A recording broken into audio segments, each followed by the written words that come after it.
আসসালামু আলাইকুম।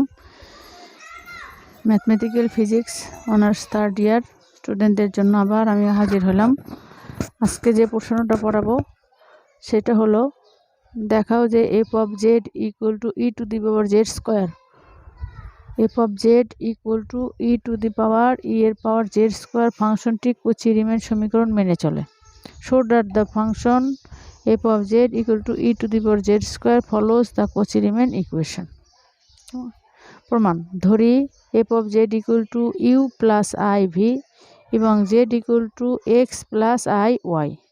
অতএব F of Z equal to E to the power Z square, তার মানে হলো আমাদের F of Z equal to U plus I V equal to E to the power Z মানে X plus I Y তারপর whole square.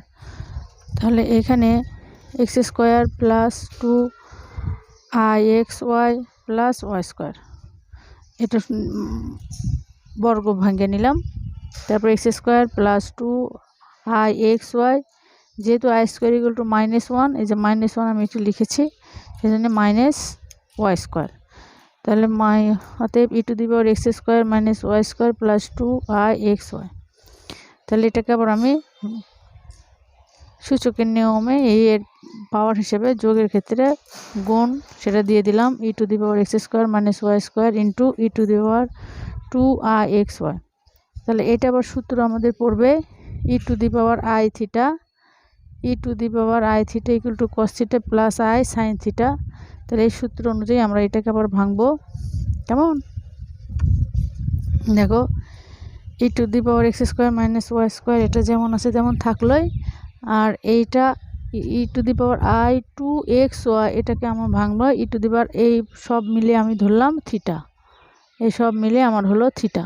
তাহলে I theta, তার মানে কস theta plus I sine theta. কেমন, তাহলে এইটা আবার এটার সাথে দিলাম, আলাদা আলাদা করে দিলাম। তাহলে মানে E to the power x square minus Y square cos two x Y plus I E to the power x square minus Y square sine two x Y. তাহলে এরপর আমি বাস্তব, এ পাশে আমাদের আছে ইউ প্লাস আই ভি, এটা আমাদের আছে। তাহলে এবার আমি কি করব, বাস্তব ও কাল্পনিক অংশ পৃথক করে পাই, বাস্তব এবং কাল্পনিক অংশ পৃথক করে পাই। ইউ ইকুয়াল টু আমাদের E to the power x square minus Y square into cos two x Y, এবং V equal to E to the power x square minus Y square sine two x Y. কেমন, এইবার UK, এই ইউটাকে আমরা পাইলাম, সেই UK আমরা differentiate করবো এক্সের সাপেক্ষে একবার, ওয়াইয়ের সাপেক্ষে একবার। কেমন, তাহলে আমরা প্রথমে এক্সের সাপেক্ষে ডিফারেন্সিয়েশন করি। ইউ ইকুয়াল টু আবার লিখছি E to the power x square minus Y square into cos two x Y. অতএব del you by del x equal to, এটা আমাদের ফার্স্ট ফাংশন, এখানেও এক্স আছে এখানেও আছে, তার মানে দুটাতেই আছে, তার মানে first function constant, differentiation of second কসকে করলে হয় minus sine two x Y, আর এইটাকে থিটাকে করলে হয় আবার টু ওয়াই প্লাস। এবার second function constant cos two x Y, এটা আমাদের কনস্ট্যান্ট। দেখো second function two cos two x Y, E to the power করলে ই টু দি পাওয়ার যা আছে তাই হয়, E to the X square minus Y square, আর এক্স স্কোয়ারকে করলে হয় আমাদের টু এক্স।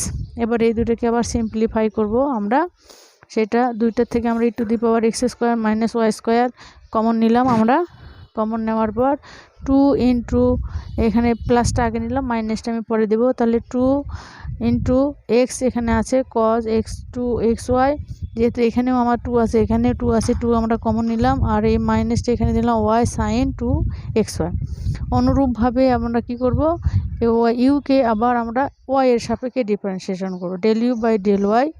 এখানে ই টু দি পাওয়ার এখানে আবার ইউভির ফর্মুলা অ্যাপ্লাই করব, E to the power x square minus Y square first function, second function sine two x Y, আর এটা হবে আমাদের ওয়াইয়ের সাপেক্ষে যেহেতু আমরা করতেছি সেই জন্য আমাদের two X plus second function constant. এবার আমাদের দেখো cos two x Y common, E to the পাওয়ারকে করলে ই টু দি পাওয়ার যা আছে সেটাই হয়, এরকম যা আছে সেটাই আমাদের হবে। আর এবার মাইনাস টু ওয়াই স্কোয়ার, এটা হলো 0, আর ওয়াই স্কোয়ারকে করলে হয় মাইনাস টু ওয়াই। এবারও এরকম আমরা E to the power x square minus Y square E to the X square minus দুই পক্ষ থেকে কমন, মাইনাস এখানেও আছে মাইনাসটাও কমন নিলাম, 2 এখানেও আছে 2 কমন নিলাম। তাহলে এখানে থাকলো X sine 2xy plus Y cos 2xy। আবার ভি ইকুয়াল টু আমাদের আছে V equal to E to the power x square minus Y square sine 2xy। তাহলে এবার ভিকেও আবার আমরা কি করব, এক্সের সাপেক্ষে একবার ডিফারেন্সিয়েশন করব এবং ওয়াইয়ের সাপেক্ষে একবার ডিফারেন্সিয়েশন করব। তাহলে এক্সের সাপেক্ষে ডিফারেন্সিয়েশন করলে আমাদের ওই সেম নিয়ম আমাদের এইখানে যেহেতু এক্স আর এখানে আমাদের থাকলে আছে 2y আর সেকেন্ড ফাংশন কনস্ট্যান্ট এখানে 2x। তাহলে দুই পাশ থেকে আমাদের 2 কমন যাবে, E to the power x square minus Y square common থাকলো আমাদের Y cos 2xy plus X sine 2xy।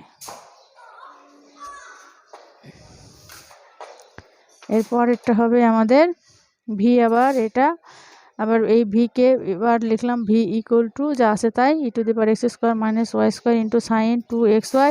তাহলে del v by del y equal to ওয়াইয়ের সাপেক্ষে আবার করবো আমরা। তাহলে এখানে ওয়াই আছে এখানেও আছে দুইটাও হবে, তার মানে আবার আমাদের ইউভির ফর্মুলা পড়বে। ইউভির ফর্মুলা পড়লে e to the power x square minus Y square into 2x cos 2xy minus y sign 2xy। তাহলে এবার দেখো আমাদের del you by del x equal to del v by del y, এইটাও যা আমাদের del you by del x আমি তোমাদেরকে একটু দেখাই।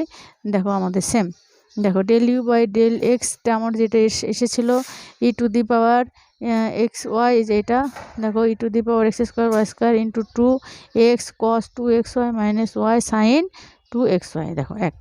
এবার অনুরূপভাবে আমাদের del you by del Y